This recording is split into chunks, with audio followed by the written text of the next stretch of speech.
Abang, semenjak abang pindah kerja, kenapa sih abang jadi jarang ada waktu buat aku?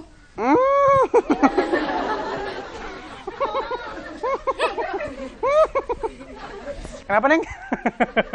Kenapa sih semenjak abang pindah kerja, abang jadi jarang ada waktu buat aku? Oh. Jadi Gemes. abis gimana, Neng? Masalahnya abang di kerjaan yang baru ini, di saat abang pulang kamu sudah pergi. Abang kan kerjanya malam, ya kan? Terus udah gitu pas Sabtu Minggu abang mesti kerja. Abis gimana dong? Tapi kan bang, aku butuh kasih sayang dari abang. Oh. Kalau nggak ada abang di sisi aku, bagai makan lontong sayur tapi nggak ada lontongnya bang. Nah, kemana lontongnya? Makan lontong sayur nggak ada lontongnya? Itu dia, Tapi ada abangnya kan? Abangnya kan abang. Aku juga sebenarnya sayang. Saat ini hidupku terasa hampa. Semuanya terasa sepi. Kemana itu sepi? Karena ada tanda kamu, sayang. Aku yang berenang deh. Iya, abang juga sebenarnya merasakan hal yang sama. Harusnya kan kita bisa ya. Cuman karena banyak kerjaan, jadi kita nggak bisa. Sebenarnya kan kita pengennya. Cuman karena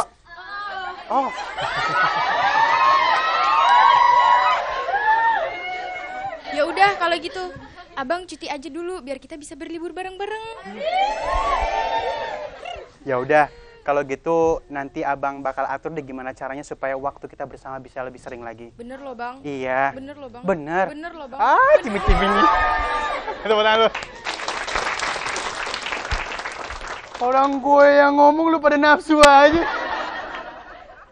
Assalamualaikum warahmatullahi wabarakatuh. Ya, alhamdulillahirrabbilalamin, di pagi hari yang insya Allah penuh dengan nikmat ini kembali lagi saya Ali Zainal menemani pemirsa di rumah di dalam. Assalamualaikum Ustaz. Waalaikumsalam. Jadi pemain sinetron ntar deh, Neng. Wah, jago, men. Amin ya. Ya, dari sekolahan mana, Neng?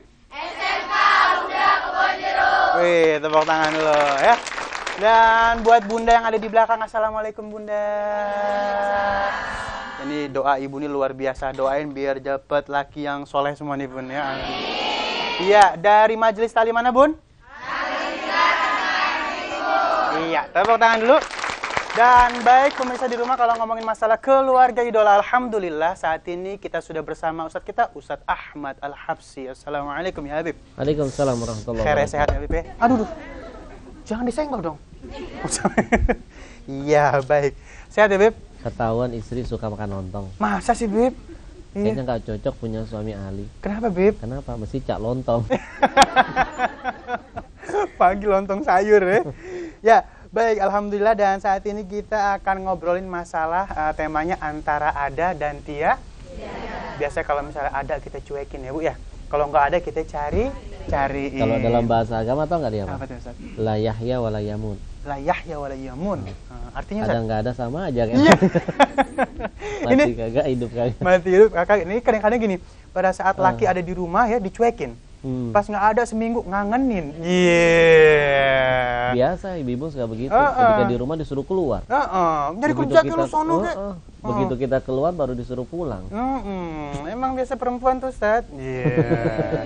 Yuk, sekarang kita akan langsung masuk ke dalam pertanyaan kita yang pertama. Bagaimana cara Rasulullah Shallallahu Alaihi Wasallam menasehati orang yang lebih mementingkan pekerjaannya daripada keluarganya?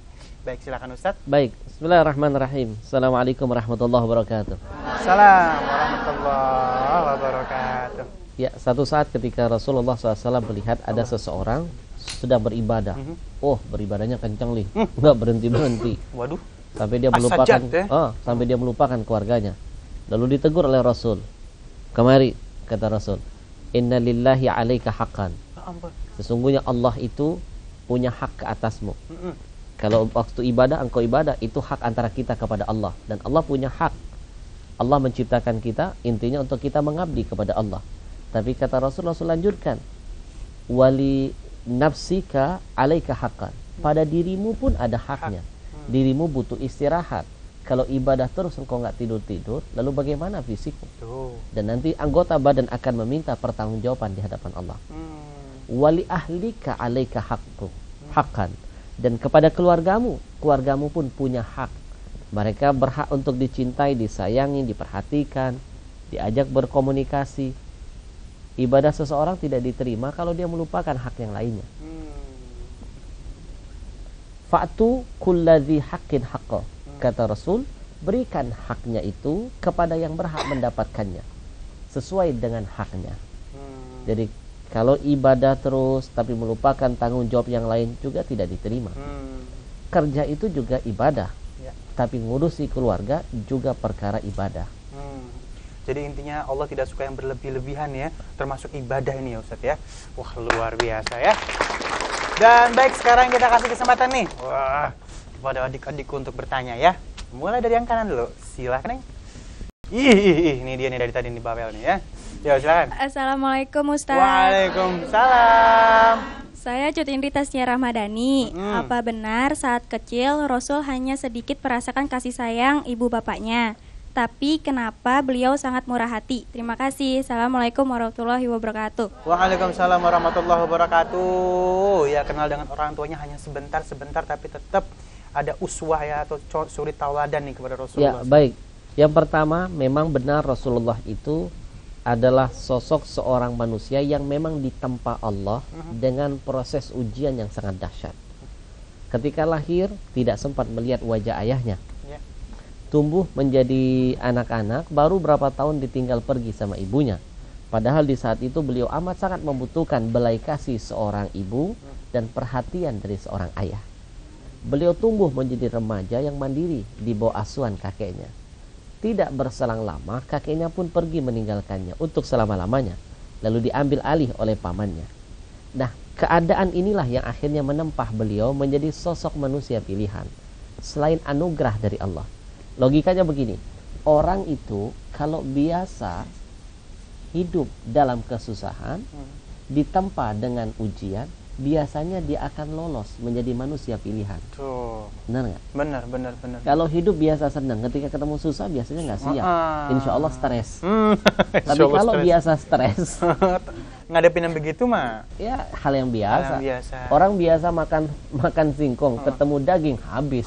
Alhamdulillah. Tapi orang kalau biasa makan daging, ketemu singkong, pingsan. Kan begitu logikanya. Itu yang pertama. Karena suasana, kadang-kadang mohon maaf loh, makin banyak seseorang itu pengalaman hidupnya, makin mateng dirinya, makin mudah menemukan jati dirinya. Lalu yang kedua, yang tidak kalah dahsyat, jangan lupa Rasul itu jadi manusia yang terbaik karena Rasul dididik oleh Allah. Tuh, berat. Adabani Rabbi fa ahsana ta'dibi. Kata Rasul, yang mendidikku ini Allah, maka pastilah terbaiklah didikanku. Masya Allah. Nah, baik. Antara ada dan tiada, kita akan coba ngambil kesimpulan lagi. Nah, memang saat ini kita dituntut untuk workaholic. Barang siapa yang tidak bekerja, kayaknya, waduh, bakal ketinggalan jauh deh, apalagi tinggal di Jakarta, Ustaz. Kadang-kadang kalau misalnya siang bisa kerja, malam ada part time diambil lagi deh. Nah, sesuai dengan kebutuhan yang terus naik. Nah, bagaimana sih istilahnya kita sebagai seorang suami memberikan pengertian kepada keluarga? Kadang-kadang Sabtu Minggu kan kita capek banget nih, Ustaz. Dia, Sabtu Minggu jarak sangat capek gitu. Karena Senin sampai Jumat udah Masya Allah kerjanya. Ini gimana ngasih pengertian kepada keluarga, Ustaz? Ya, yang pertama begini, kalaupun memang kondisi yang seperti itu, maka jangan pernah lepas komunikasi. Kadang-kadang begini loh, jarak boleh jauh, tapi ketika komunikasi maka yang jauh akan terasa dekat. Betul. Daripada dekat juga nggak kemana-mana, tapi nggak pernah saling ngomong, juga nggak ada artinya. Ya, yang paling penting itu adanya pengertian, adanya penjelasan, keterbukaan. Kalau ada waktu, manfaatkan sebaik-baiknya waktu itu untuk keluarga. Untuk keluarga ya. Baik, kembali lagi, coba kita untuk angkat line telepon kita ya. Alhamdulillah nih sudah ada yang bisa kita hubungi. Kita sapa dulu. Kita coba lagi. Halo. Assalamualaikum Ustaz. Waalaikumsalam. Silakan. Alhamdulillah. Ya. Ini Ustaz, nama saya Rusdi di Jakarta saat ini. Iya, suaranya digedein dikit ya, Bang. Baik Ustaz. Jujur Ustaz, belakangan ini saya memang jarang pulang kampung menemui anak-anak dan istri saya. Karena memang ini adalah tuntutan kerja saya. Dimana saat ini alhamdulillah saya bekerja offshore atau tepas pantai Ustaz. Dan kalau boleh diistilahkan menurut lagu, ya saya seperti Bang Toyib Ustaz. Tapi alhamdulillah saya masih diberikan kuasa oleh Allah untuk memberi nafkah pada anak-anak dan istri saya. Nah, kadang-kadang ini Ustaz, istri suka nelfon saya dan dia komplain. Katanya saya nggak pernah pulang lah.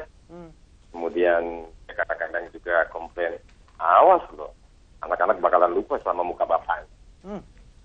Begini Ustaz, sebenarnya niat jujur saya demi Allah, saya ingin mengajak istri dan anak pindah ke dekat tempat saya bekerja. Tapi inilah, saya punya perhitungan sendiri sebagai pekerja yang ada di kota besar di Jakarta. Saya berpikir mengenai biaya. Pertama biaya hidup, kemudian yang kedua biaya sekolah, kemudian dan lain sebagainya dibanding dengan biaya hidup anak dan istri saya di kampung. Nah, yang jadi pertanyaan saya Ustaz, kira-kira apa yang bisa membuat keadaan rumah tangga kami ini membaik? Ya. Minimal istri ada pengertian bahwasanya saya bekerja juga tidak untuk melupakan keluarga dan belahan hati saya. Ya. Atas jawabannya, terima kasih. Assalamualaikum warahmatullahi wabarakatuh. Waalaikumsalam warahmatullahi wabarakatuh. Memang inilah resikonya kalau misalnya kerja jauh ya dari anak dan istri. Memang ya kadang-kadang tidak ada yang mau untuk kerja